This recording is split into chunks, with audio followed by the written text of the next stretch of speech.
क्या नरक में सभी को एक जैसी सज़ा दी जाएगी? क्या नरक में सज़ा के अलग अलग दर्जा हैं? बाइबल क्या कहती है? नमस्कार, पादरी जॉर्जी पॉइंटर टू इटर्निटी से और दूसरे प्रश्नोत्तर में वापस स्वागत है। चूंकि परमेश्वर न्याय और धार्मिकता का परमेश्वर है, पापियों की सजा अपराध के अनुरूप होनी चाहिए। बाइबल स्पष्ट रूप से सिखाती है कि पाप की मात्रा और प्रकृति और अस्वीकार किए गए नैतिक प्रकाश के आधार पर अविश्वासियों के लिए नरक में सजा की स्तरों होगी। यीशु ने स्वयं सिखाया कि नरक में दंड की कुछ सीमाएं होंगी।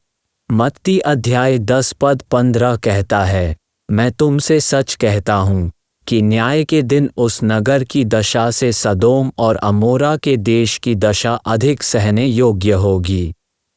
मत्ती अध्याय 11 पद 20 से 24 कहता है, तब वो उन नगरों को उलाहना देने लगा जिनमें उसने बहुतेरे सामर्थ के काम किए थे, क्योंकि उन्होंने अपना मन नहीं फिराया था।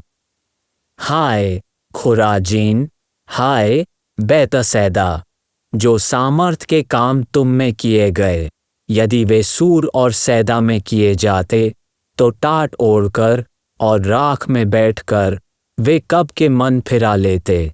परंतु मैं तुमसे कहता हूँ कि न्याय के दिन तुम्हारी दशा से सूर और सैदा की दशा अधिक सहने योग्य होगी। और हे कफरनहूम, क्या तू स्वर्ग तक ऊंचा किया जाएगा? तू तो अधोलोक तक नीचे जाएगा। जो सामर्थ के काम तुझ में किए गए हैं, यदि सदोम में किए जाते तो वो आज तक बना रहता। पर मैं तुमसे कहता हूँ कि न्याय के दिन तेरी दशा से सदोम के देश की दशा अधिक सहने योग्य होगी। लूका अध्याय 12 पद 46 से 48 कहता है, तो उस दास का स्वामी ऐसे दिन की वह उसकी बाट जोहता न रहे, और ऐसी घड़ी जिसे वह जानता न हो आएगा, और उसे भारी ताड़ ना देकर उसका भाग अविश्वासियों के साथ ठहराएगा। और वह दास जो अपने स्वामी की इच्छा जानता था और तैयार न रहा और न उसकी इच्छा के अनुसार चला, बहुत मार खाएगा। परंतु जो नहीं जानकर मार खाने के योग्य काम करे, वह थोड़ी मार खाएगा। इसलिए जिसे बहुत दिया गया है उससे बहुत मांगा जाएगा, और जिसे बहुत सौंपा गया है उससे बहुत मांगेंगे। परमेश्वर उस गंभीर घटना पर सज़ा की दर्जा की घोषणा करेंगे जिसे महान श्वेत सिंहासन निर्णय कहा जाता है।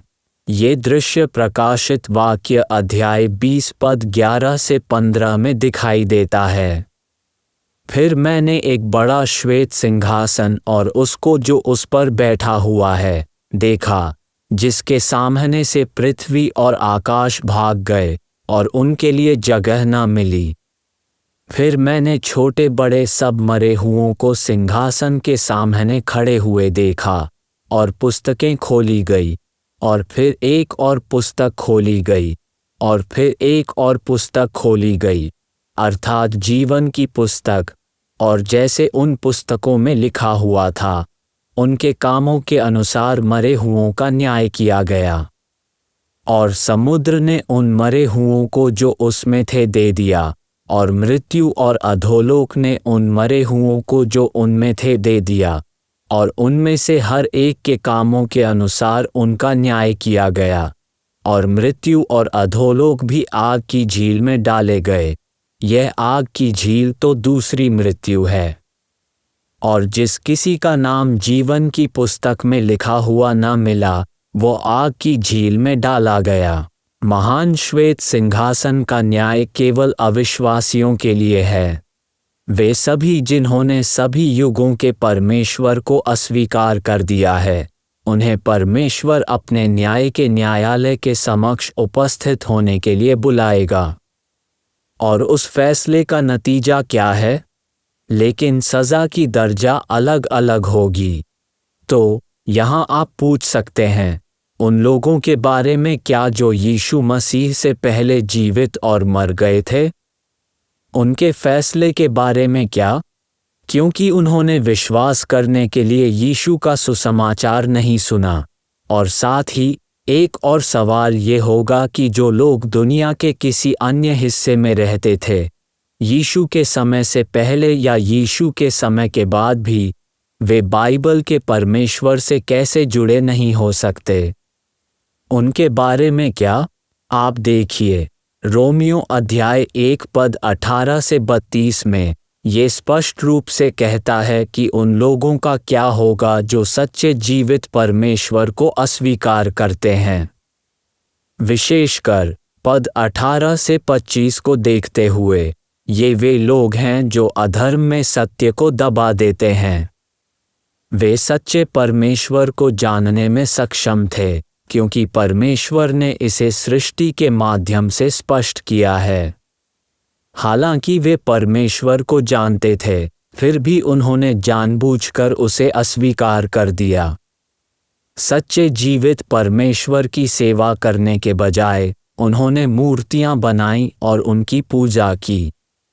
बाइबल में साफ कहा गया है कि ऐसे लोगों के पास कोई बहाना नहीं होता और परमेश्वर का क्रोध उन पर जलता है। इसलिए जिसने भी बाइबल के सच्चे जीवित परमेश्वर की सेवा नहीं की है, वह महान श्वेत सिंहासन के फैसले में खड़ा होगा। महान श्वेत सिंहासन के फैसले में परमेश्वर पुस्तक और किताबें खोलेंगे। उस अनुच्छेद के संदर्भ से ये स्पष्ट है कि पुस्तक एक वचन मेमने के जीवन की पुस्तक है, जिसमें सभी युगों में परमेश्वर के सभी बच्चों के नाम शामिल हैं।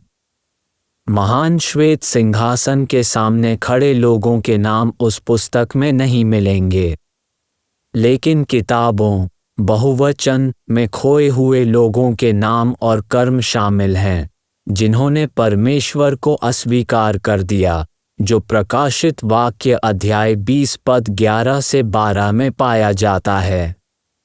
उन पुस्तकों से परमेश्वर उन खोए हुए लोगों में से प्रत्येक के अपराध के लिए सटीक सजा निर्धारित करेंगे, जिन्होंने प्यारे परमेश्वर को अस्वीकार कर दिया। मैं आपको केवल ये याद दिलाना चाहता हूँ कि बाइबल सिखाती है कि नरक अर्जित किया जाता है। रोमियो अध्याय 6 पद 23 कहता है, क्योंकि पाप की मजदूरी तो मृत्यु है, परंतु परमेश्वर का वरदान हमारे प्रभु मसीह यीशु में अनंत जीवन है। तो पाप चाहे छोटा हो या बड़ा, बाइबल कहती है कि पाप की मजदूरी मृत्यु है।